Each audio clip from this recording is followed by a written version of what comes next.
On commence l'actualité du jour en Catalogne, où le FC Barcelone et Xavi veulent se servir du PSG. D'après les médias espagnols, Xavi et Joan Laporta veulent enrôler un joueur de la capitale. On a 33 joueurs professionnels dans l'effectif. Les jeunes ont besoin d'espace pour pouvoir se montrer. Ce n'est pas l'idéal pour un jeune de s'entraîner avec l'équipe première. Ils ont besoin de jouer, et c'est vrai que c'est dommage parce que cette possibilité-là n'existe pas aujourd'hui. Tels étaient les propos de Mauricio Pochettino sur Xavi Simons il y a quelques jours seulement. Il faut dire que du côté de Paris, beaucoup ne comprennent pas pourquoi le jeune néerlandais n'a plus d'opportunités en équipe première, d'autant plus que le milieu de terrain semble être le secteur le moins bien fourni dans l'effectif parisien. Et dans ce contexte, difficile de convaincre le joueur formé à la Masia de prolonger son contrat qui expire en juin prochain.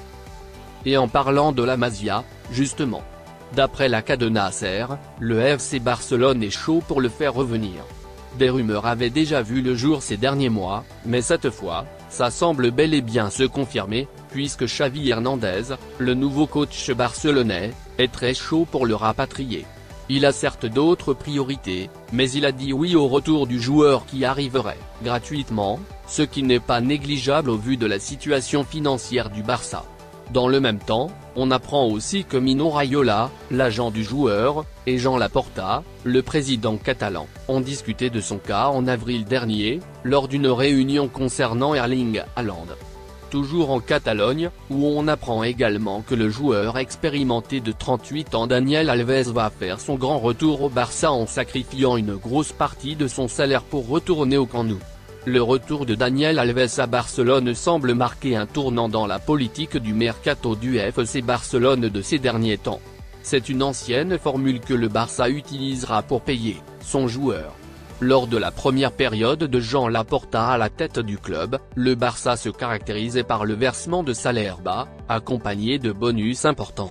Cette politique avait bien fonctionné, même si elle s'était affaiblie au fil des années, les joueurs exigeant un salaire de base plus élevé pour ne pas partir dans un autre club.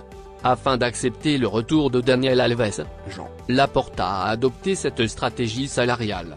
Les médias ont rapporté lundi que le latéral brésilien aura le salaire le plus bas de toute l'équipe première du FC Barcelone. Une faible rémunération qui sera complétée par d'importantes primes en fonction des performances de l'équipe et du joueur lui-même en cette saison compliquée. On poursuit l'actualité du jour en Angleterre. Manchester City est toujours sur les traces d'Harry Kane.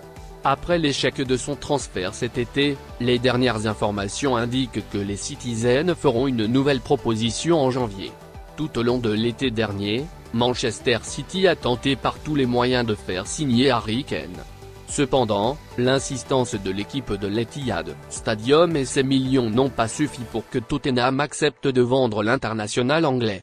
Selon les informations de ESPN, Manchester City va tenter à nouveau de faire signer Harry Kane dès l'ouverture de la fenêtre des transferts d'hiver en Angleterre.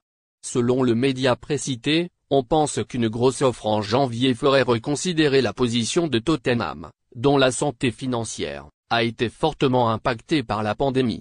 De plus, le mauvais début de saison de Kane avec son club actuel joue en faveur de City, puisque l'Anglais n'a réussi à marquer qu'un seul but en Premier League depuis le début de la saison.